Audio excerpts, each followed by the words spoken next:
Hi hello friends, welcome my channel Sri cooking சமையலேசி. இன்றைக்கி நம்மளோட சேனலில் ரொம்பவே டேஸ்டியாக சிம்பிளாக ரொம்ப திக்காக அந்த கிரேவி எப்படி வரணுன்றதும் ரொம்ப சூப்பராக ரொம்ப குறைவாக இன்க்ரீடியன்ஸோட இந்த உடச்சி ஊற்றின முட்டை கிரேவி எக்ஸ்பிளைன் பண்ணியிருக்கேன்.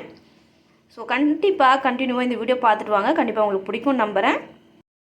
இந்த கிரேவி சுட சுட சாதத்தோடு அப்படியே ஊற்றி சாப்பிட்லாம் ஃப்ரெண்ட்ஸ். அவ்வளோ ஒரு சூப்பராக இருக்கும். கிரேவியும் ரொம்ப சூப்பராக வந்திருக்கு. ஸோ நீங்களும் இது மாதிரி ட்ரை பண்ணுங்கள். வாங்க வீடியோக்குள்ளே போய்ட்டு இந்த முட்டை கிரேவி உடச்சி ஊற்றின முட்டை கிரேவி நான் எப்படி செஞ்சுருந்தேன் பார்க்கலாம். வாங்க வீடியோக்குள்ளே போயிடலாம்.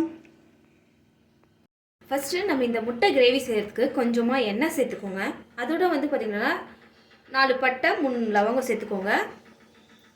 அதோட நான் சின்ன ஏலக்காய் எடுத்திருக்கேன், அது ஒன்று சேர்த்துக்கோங்க.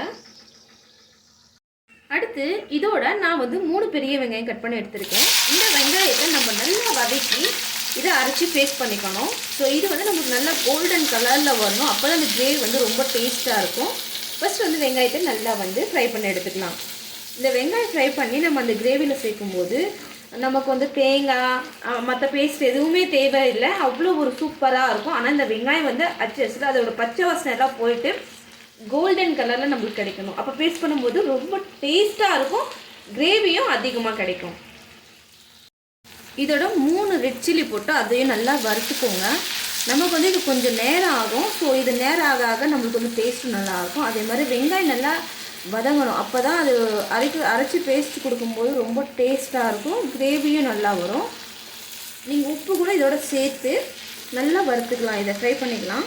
இப்போ கொஞ்சம் கொஞ்சமாக வதங்குது வெங்காயம். நமக்கு நல்லா இந்த மாதிரி நல்லா சுருள வதங்கினோடனே நம்ம கேஸ் ஆஃப் பண்ணிட்டு இதை ஆற வச்சு பேஸ்ட் பண்ணிக்கலாம்.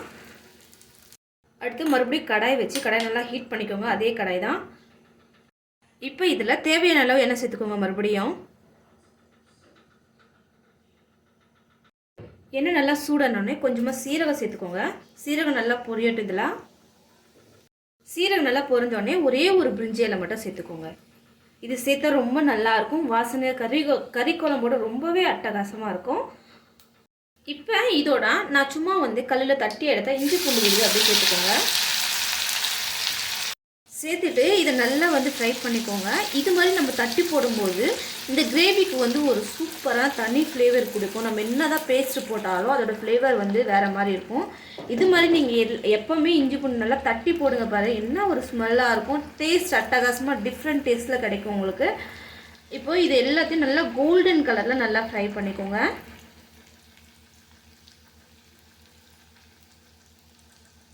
இப்போ இதோட நம்ம வதக்கி அரைச்ச வெங்காயத்தோட பேஸ்ட்டு சேர்த்துக்கோங்க. இப்போ இதுதான் இந்த கிரேவிக்கு ரொம்ப ஹைலைட்டான ஒரு ரிச்சான ஃப்ளேவர் இது.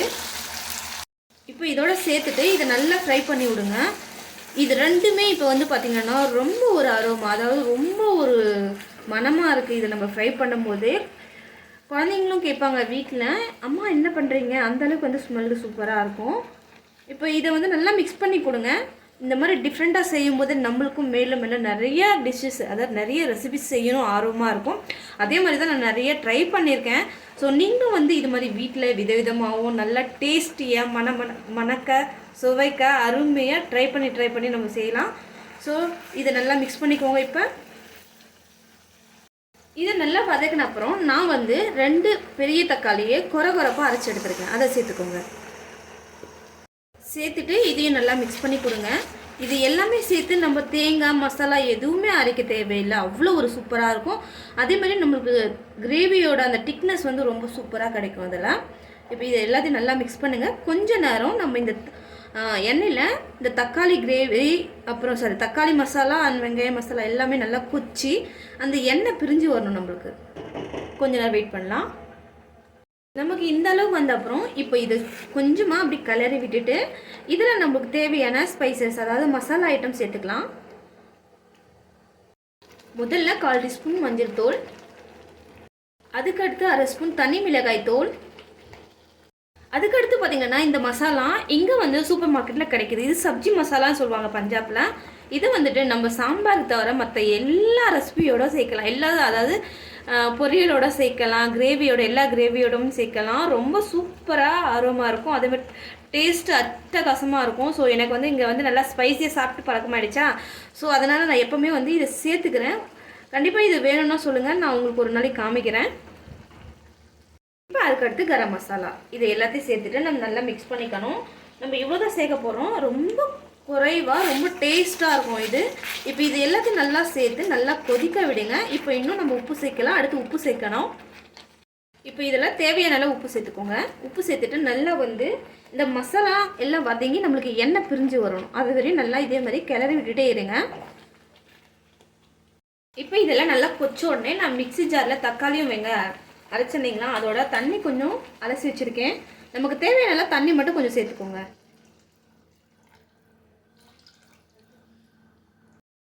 நல்லா ஒரு டைம் இதெல்லாம் நல்லா கலக்கி விட்டுட்டு கொஞ்ச நேரம் இது கொதிச்சு வரட்டும்.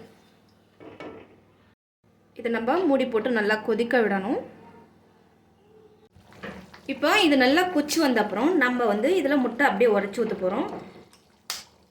கொஞ்சம் தூரமாக உடச்சி ஊற்றணும். நமக்கு எத்தனை முட்டை வேணுமோ அத்தனை முட்டை கொஞ்சம் தூரமாக உடச்சி ஊற்றணும். அவ்வளோதான். நான் இன்றைக்கி 6 முட்டை எடுத்துருக்கேன். அந்த 6 முட்டையும் தனித்தனியாக இப்படி உடச்சி ஊற்றிக்கிறேன். இப்போ ஃபயர் வந்து ஸ்லோ ஃப்ளேமில் வச்சுக்கோங்க. இப்போ 6 முட்டை நல்லா உடச்சி ஊற்றிட்டு நான் வந்துட்டு இது வந்து ஸ்லோ ஃப்ளேமில் கொஞ்சம் அந்த முட்டையெல்லாம் வேக விடுவேன். அந்த முட்டையில் வந்து நம்மளோட காரம், உப்பு, புளிப்பு எல்லாமே இப்போ இறங்கும். சாப்பிட்றதுக்கு அட்டகாசமாக இருக்கும். நம்ம என்ன தான் பாயில் பண்ணி நம்ம செய்யும்போது அந்த டேஸ்ட் வராது. இது மாதிரி செஞ்சு பாருங்கள், ரொம்பவே சூப்பராக இருக்கும். இப்போ வந்து நான் கொஞ்ச நேரம் அப்படியே மூடி வச்சு வேக வைக்கிறேன். நமக்கு வந்து ஃபயர் ஸ்லோ ஃப்ளேம்லேயே இந்த முட்டையெல்லாம் ரொம்ப நல்லா வெந்து வரணும். நம்ம அதே மாதிரி உடனே கலக்கிடக்கூடாது. அப்போ வந்து தனித்தனியாக பிரிஞ்சிடும். அப்போ சாப்பிட்றது நல்லா இருக்காது.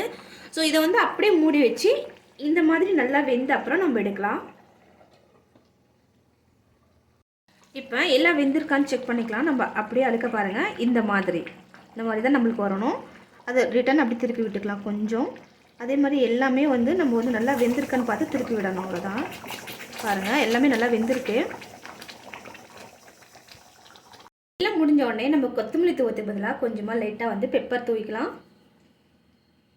தூவிட்டு இதை மிக்ஸ் பண்ணி விட்டுக்கலாம். அவ்வளோதான். நம்மளோட சூப்பரான டேஸ்டான உடச்சி ஊற்றின முட்டை கிரேவி ரொம்பவே அட்டகாசமாக ரெடி ஆகிடுச்சு. ஸோ கண்டிப்பாக இந்த வீடியோ உங்களுக்கு பிடிச்சிருக்கேன் நம்புறேன். பிடிச்சிருந்தா உங்களோட ரிக்வஸ்ட்டை என்னோட ஷேர் பண்ணிக்கோங்க. நெக்ஸ்ட் ஒரு இன்ட்ரெஸ்டிங்கான வீடியோட உங்களை வந்து மீட் பண்ணேன். டேக் கேர், பாய், தேங்க்யூ.